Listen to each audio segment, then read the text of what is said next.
এখনকার সময়ে আমরা অপেক্ষায় আছি আগামী 5ই সেপ্টেম্বরের প্রত্যেকেই উৎসবের মেজাজে, আমাদের গত দিনেও উৎসবের মেজাজে এই এলাকাতে ভোট হয়েছে। আগামী 5ই সেপ্টেম্বর ঠিক সেইভাবে আমরা গণদেবতারা ভোট দেবে একদম উৎসব।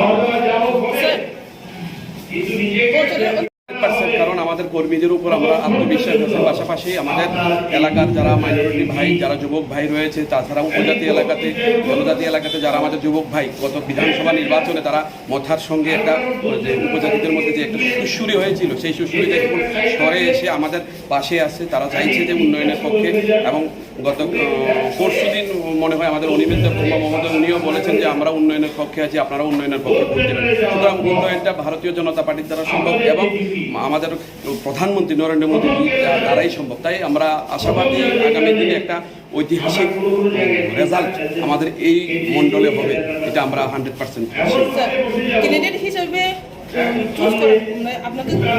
কেন্দ্রীয় কমিটি এবং রাজ্য কমিটি যারা রয়েছেন, যাদের নেতৃত্বে আমাকে ভারতীয় জনতা পার্টির সর্ববৃহৎ দল ভারতের সেই দলের ক্যান্ডিডেট করেছেন, তার জন্য আমি তাদের কাছে একদম আভার ব্যক্ত করছি। আমার ব্যক্তিগত অভিজ্ঞতার নিরিখে আমি বলছি, আসলে আমার মতো একটা সাধারণ কার্যকর্তাকে এই জায়গাতে দেবে আমি কোনোদিনও ভাবতে পারিনি। তবে ঠিক যখন ভারতীয় জনতা পার্টি যে দায়িত্ব আমাকে দিয়েছে গত 2014 সাল থেকে এখন পর্যন্ত, আমি সমস্ত দায়িত্ব আমার 100% দিতে চেষ্টা করেছি। এখন কতটুকু সফল হয়েছি এটা সাধারণ মানুষের কাছে আমার এতদিনের লোকজনের উপর আসলে কিরকম দেখেছেন? আমি গত 2019 সাল থেকে ধনপুর মণ্ডলের আমার মণ্ডল সভাপতি রূপে কাজ করছি। আমার প্রায় এমডিসি নির্বাচন, তারপর লোকসভা নির্বাচন, তারপর আবার আমার গত বিধানসভা নির্বাচনে তো একটা ঐতিহাসিক জয়। এই বিধানসভা প্রায় 50 বছর পর বাম মুক্ত করতে পেরেছি আমরা সবাই মিলে। আমাদের কার্যকর্তারা সার্বিকভাবে সহযোগিতা করেছে, পাশাপাশি আমাদের গণদেবতা যারা ছিল তারাও আমাদের পক্ষে ছিল, তাই 3500 ভোটে। তবে এবার একটা অন্যরকম, কারণ আমি আবার সাংগঠনিকভাবে সেই কাজটা করতে পারিনি, কারণ আমার কাজটা ছিল এখন গণদেবতাদের সঙ্গে সম্পর্ক করা। আমার যে সহসভাপতি বিন্টু আইস মহোদয় রয়েছেন, উনি আমাদের সংগঠনটা দেখেছেন, এবং আপনারা দেখেছেন যে এই এলাকাতে আমাদের রাজ্যের সমস্ত কেন্দ্রীয় মন্ত্রী থেকে শুরু করে আমাদের কেন্দ্রীয় মন্ত্রী এবং বিভিন্ন সময় মুখ্যমন্ত্রী এবং আমাদের রাজ্যের মাননীয় রাজ্য সভাপতি রাজীব ভট্টাচার্য মহোদয়ও আমাদেরকে সহযোগিতা করেছে। যেভাবে রতনলাল নাথ মহোদয় আমাদের নিজ হাতে দায়িত্ব নিয়ে আমাদের এই এলাকার সংগঠনকে আরও শক্তিশালী করেছে, এবং নির্বাচনে কীভাবে আসলে এগিয়ে নিয়ে যায়, ওনার থেকে আমাদের শিক্ষার অনেকটা অভাব ছিল, আমরা এবার নতুনভাবে শিখেছি। এবং তাই মনে হয় আমরা ত্রিপুরা রাজ্যে ওনাকে রাজনৈতিক চাণক্যও বলা হয়, ওনার নেতৃত্বে আমরা একটা নতুন দিশা পেয়েছি, এবং আগামী দিনে এই এলাকাতে 100% এবং ঐতিহাসিক জয় হবে।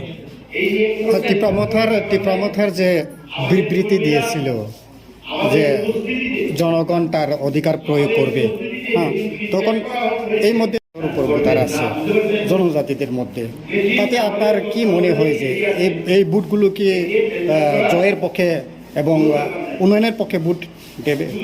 অবশ্যই আমরা যারা জনজাতি ভাইয়েরা আছে, গত 50 বছর যে ইতিহাস এবং গত 25 বছরের বামপন্থীদের যে ইতিহাস আপনারা জানেন, যে আপনারা নিজেরাই দেখেছেন, আমাদের এলাকাগুলি হয়তো বা পরিক্রমা করেছেন, দেখেছেন অবস্থা কীরকম ছিল। তাছাড়া 20 বছরের এখানে মুখ্যমন্ত্রী থাকা সত্ত্বেও আমাদের জনজাতি ভাইদের কিন্তু উন্নয়নটা হয়নি।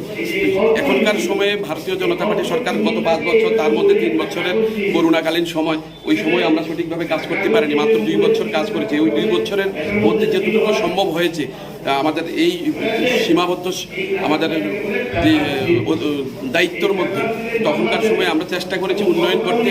যেহেতু উন্নয়নটা শুরু হয়েছে, মাননীয় প্রধানমন্ত্রী বলছেন আমাদের কাজ মাত্র শুরু হয়েছে, আমরা কিন্তু কাজটা শেষ করতে পারিনি। তো শুরুর বারটা যদি এত সুন্দর হয়, শেষটা কত সুন্দর হবে এটা আপনারাই ভাবতে পারেন।